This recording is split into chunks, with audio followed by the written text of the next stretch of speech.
Now available for the first time in paperback. Stop Simping in the Workplace. Men, learn what you need to know in order to protect your job from workplace predators with Stop Simping in the Workplace. Available in paperback at online booksellers everywhere. One of my family members and I have a disagreement about being in the workplace.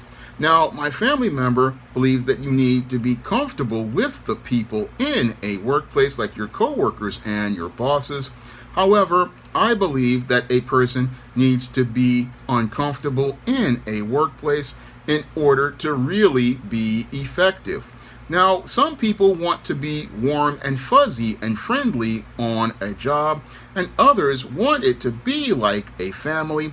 But as somebody who has worked in jobs, I understand that a job is a business, and a business is in competition.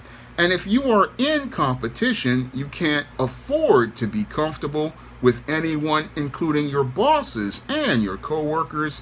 And because you're in business, you need to be uncomfortable, as I believe, in order to be effective about competing in the workplace. Now, in order to, as I see it, to compete, you need to be uncomfortable, and you need to be uncomfortable because being uncomfortable, what that's going to do is motivate you to bring your very best to the table every day. Because if you're too comfortable, what's going to happen is you're going to become real complacent, and you're not going to continue to look to improve as related to developing your skills or honing your skills and keeping them sharp. No, what happens with comfortable people is they just rest on their laurels, and as they rest on their laurels, they just continue to go out here and do the same thing the same way all the time, and they take their skills for granted. And one of the things you don't want to do in a world of business is take your skills for granted, because if you take your skills for granted, what's going to happen is competition is going to come up and wind up passing you right in front of you. What they're going to do is pass you, and they're going to pass you because you're just comfortable taking things for granted, instead of understanding that if you're in competition, you have to continue to stay sharp, and you have to stay sharp because this is what's going to help you be able to gain an advantage over your competitors by showing that you are on point. And that's what comfortable people don't understand about competition. Now, competition does not mean you're going to actively go out here and look to sabotage people. No, competition means that if I'm coming to the table, I have to bring my very best to the table, and I have to keep myself at a place where I'm on point as related to my skills, and I have to be in a place where I'm focused on bringing my very best, whatever I'm doing, to the table. For example, as a writer, I'm always looking to improve my craft, and I know I take things for granted as related to my skills. So that's why I'm always looking to take on different challenges and trying to try different techniques of writing. I mean, when I first started out, I was just a writer of novels, and as I moved on, I started developing my skills at the request of a best-selling author friend into nonfiction. And at one of my family members, after they gave me a book, Sid Field Screenplay, I started taking on developing skills as related to screenwriting, and I also even started studying comic book writing. So I always look to improve and develop my craft of writing, and as time has gone on, I have learned how to write novels, how to write screenplays, how to write novelettes, short stories, and I've also learned how to write comic books, and I've even taken on different genres such as romance, fantasy, and even horror, and contemporary young adult. So I'm always looking for a challenge to continue sharpening my skills, and I'm looking for a way to, again, keep developing my craft, because in order to be strong at your craft, you have to keep learning different techniques. And this is something that I drew, again, partially from screenwriting and also from studying different chefs like Gordon Ramsay and Joe Bastianic and many others. When they go out here and they learn different techniques of cooking, they learn those techniques by learning every aspect of the line. And as they learn each station on the line, they learn the techniques for cooking, and they develop the craft of cooking. And again, this is how a chef would remain competitive. And I also learned from car mechanics that they also learn how to, again, not just take their skills for granted. They just don't go and study different, and they study different engines, they study different computer systems. I mean, it's a lot of work that goes into being competitive, but the guys who are competitive and very good at what they do, they can go out here and show that their skills are strong. And that's why you don't want to get comfortable, because a comfortable person, they'll get the basics as related to skills. They'll get along with people, yes, but the whole thing is that they don't grow in their craft. And because they don't grow in their craft, what happens with comfortable people is they start to get real sloppy and they start making mistakes because they take everything for granted. And because they take everything for granted that, oh, I got my degrees or I worked in this field for a little bit of time, they take everything for granted, not understanding that the process is always evolving and you always have to be learning outside of institutions like school, and you have to keep yourself in a place where you're keeping your edge sharp.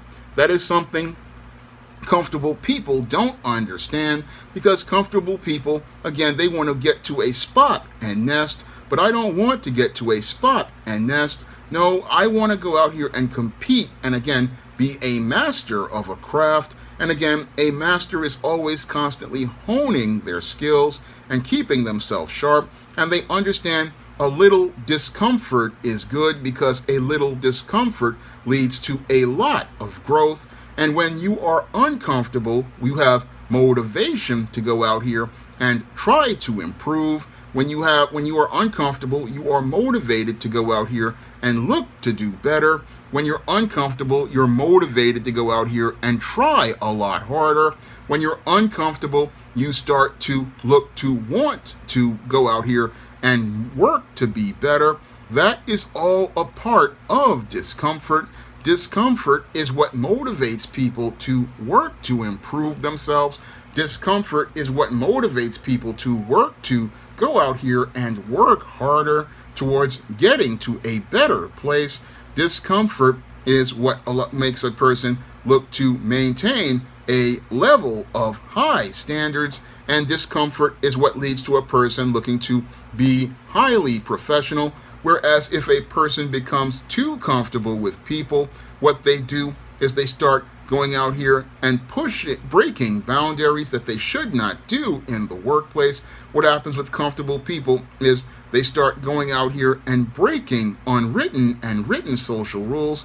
And when you have people who are too comfortable on the job, these are the people who can jam up a company by going out here and alienating those clients that they have in a business situation by saying something inappropriate.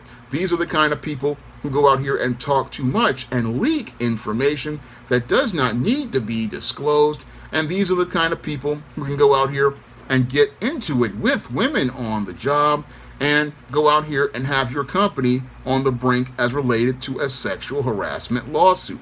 But when you have an uncomfortable person, they understand they have to be on guard, and because they are on guard, they are looking out for themselves and they're looking out for your company, because they are trying to go out here and reflect an image that will go out here and maintain a high level of professionalism, because they understand that they are competing. And moreover, they understand that they cannot stay in one place and rest on their laurels. An uncomfortable person understands that this job is not theirs. If they're working at a job, or if they're working in a business like I do right now, they're looking to go out here and advance and move their business forward by making contacts. So an uncomfortable person, they understand that if they want to move ahead, they need a little discomfort. in order to move to a place where they can go out here and continue to grow. They understand that you are not owning this job. This is not something that you're going to stay in for life. This job can basically be taken from you at any time if you're in a workplace. And this is why you need to be uncomfortable, because that's going to give you the motivation to start making power moves. Because if you're too comfortable, these are the kind of people whose lives fall completely apart when the rug is yanked out from under them, when a company announces a layoff. When a company announces a layoff, these are the people whose lives fall completely apart because they've become too comfortable on the job. And because they're too comfortable on the job, they can't get ready to make their next move or adapt to a situation. Whereas the uncomfortable person, they were already making moves and were already making steps to move on in case there was a situation where they have to leave. So that person who was uncomfortable, they were already in a place where they're ready to move, and sometimes they make moves before something winds up falling apart at another company. They've already been laying the steps to move themselves forward. And again, their goal is to go out here and be the best they can be, not just be friends with people at a job, because they understand there are no friends in business, and you can't take it personal when somebody decides to let you out of their business or you wind up leaving their business. They understand that business isn't personal because they understand that work is not a place where you go to be comfortable. No, work is a place where you go to compete. And because you go to work to compete, you go there looking to go out here and bring your best to the table so you can make the most money for yourself, not go there to try to be friends with coworkers or try to be a family. No, those are things that you do outside of your job, because when you're at the job, you need to set a boundary that allows you to compete. Because when you go to work to compete against your coworkers, because your coworkers are looking to go out here and advance themselves. Your bosses are looking to advance themselves, and you need to have a plan to advance yourself. And that's why you can't get comfortable at anybody's job.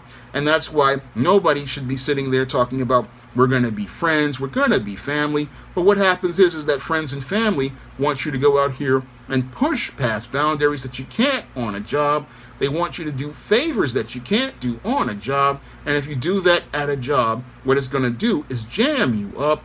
And this is why when you're on a job, you can't be comfortable, as I see it, because it undermines your ability to compete. Because when you're on a job, you're looking to go out here and compete. And when you're out here looking to compete, you have to have your head in the game. Similar to when I used to watch old Chicago Bulls footage. They said Michael Jordan, he used to practice 8 hours a day just shooting basketballs in order to make sure his shot was solid for his games of his 6 NBA championship runs. I mean, Michael Jordan would hone himself. Yes, he was professional with his coworkers, but his main focus was making sure his game was on point. And when you're on a job, you need to understand that you need to make sure your game is on point, because the only person taking care of your business is you. And again, you are there to compete, not to be comfortable. And again, everybody wants to be warm and fuzzy, and I've seen these warm, fuzzy environments, and what happens in them is nobody is effective, because you have bosses who are too afraid of conflict to hold coworkers or workers accountable, and you have people who don't know what a standard is. And that's why you don't get comfortable with your coworkers, because there's no way to have formal authority over coworkers if you're a manager. There is no way to go out here and be able to assess standards, because people are afraid of conflict. They're afraid of going out here and holding people accountable, because part of being a leader is holding people accountable, making people responsible. That's all part of leadership when you're working on a job. And again, you can't be comfortable on a job, because part of being a leader is getting your people to compete. And if your people don't have a competitive mindset because they're too cool with you, then they're not going to grow and develop their skills. they're not going to actualize their potential. They're not going to reach their maximum ability. They're not going to be able to be motivated to this because you've got them relaxing and chilling and just thinking that work is something that you just do and be comfortable with, but it's not something you do to be comfortable. No, you always want to work towards improving. And again, if people are not in a place where they understand where their role is at the job as related to authority and as related to accountability, then they're not, and they're too comfortable, then they're not in a place where they can compete effectively. Because again, if you have people who are too comfortable, and I've seen this with many Hollywood executives these days, they're just too comfortable. And because they're too comfortable, they're resting on their laurels. And this is why you're getting so many movies that are failing at the box office, because people become comfortable, they lose their discomfort. And again, when you're uncomfortable, this is what motivates you to go out here and do better, because you see yourself in a place where you're not where you want to be, and you want to be in a better place. So you keep pushing and motivating yourself to do better and be better. I mean, that's one of the things that has me motivated as related to working at the SJS Direct imprint. I want to make the best positive stories about Black people and the Black experience. I want to diversify the Black book market. I want to try to craft the best stories for Black people, showing them the largest picture of the Black world. And I want to go out here and continue to improve my craft by learning different techniques of writing. And again, I don't want to be comfortable, because if I just sit there and just go, oh, I'll just write romances or I'll just write fantasy, that's going to be me getting comfortable. My skills are going to fall off. I'm going to get real sloppy. I'm not going to bring my best to the table, and I'm not going to be where I need to be. And again, that's where others will come in and just wind up moving past me, and I don't want that to happen. So that's why I stay out here looking to stay uncomfortable, because an uncomfortable person, they're going to push harder, they're going to work harder, they're going to persevere, they're going to build discipline and resolve, because they want to do better, they want to be better, they want to go out here and bring their best to the table. And that's why I don't want to be comfortable in a workplace, because I don't own somebody's job. All I'm here is to learn skills and, again, make my money. And even when I work for myself, I don't want to get too comfortable, because, again, you're not where you want to be. And if you're not where you want to be and you want to be someplace better, you got to work towards making yourself the very best at what you do. Now, this is the conversation me and my family member have had over the years, and it's one of the things that inspired me to write the book, Stop Simping in the Workplace. And you can get a copy of Stop Simping in the Workplace on Amazon.com in paperback and Kindle format. You can also get a copy of Stop Simping in the Workplace at other online booksellers like Smashwords, the iBookstore, Google Play, and Barnes & Noble. And if you want to try some of my other books on the SJS Direct imprint, you can find those books on Amazon.com as well, in fantasy, romance, and horror. You can find all of those books. And you can pick up all those books at other online booksellers as well. And if you want to see me make more workplace videos, you can send a donation to the Patreon, the PayPal, or the Cash App by clicking the links in the description box. That's all I have to say for this video. You can comment, rate, and subscribe. Now available in paperback and Kindle, Stop Simping in Cyberspace. Learn how to avoid predatory females like Instagram models and e-girls in their virtual con games with Stop Simping in Cyberspace. Get your copy of Stop Simping in Cyberspace in paperback and Kindle today. Support Black-owned and Black-operated digital broadcast media. www.niceradionetwork.com. Nice Radio Network, broadcasting 24 hours a day, 7 days a week. Now available in paperback and e-readers, John Haynes' Godbreaker. The man who rules the world takes on the Asgardian god of thunder in this action-packed, all-new John Haynes series adventure. Get your copy of John Haynes' Godbreaker in paperback and e-readers at online booksellers everywhere.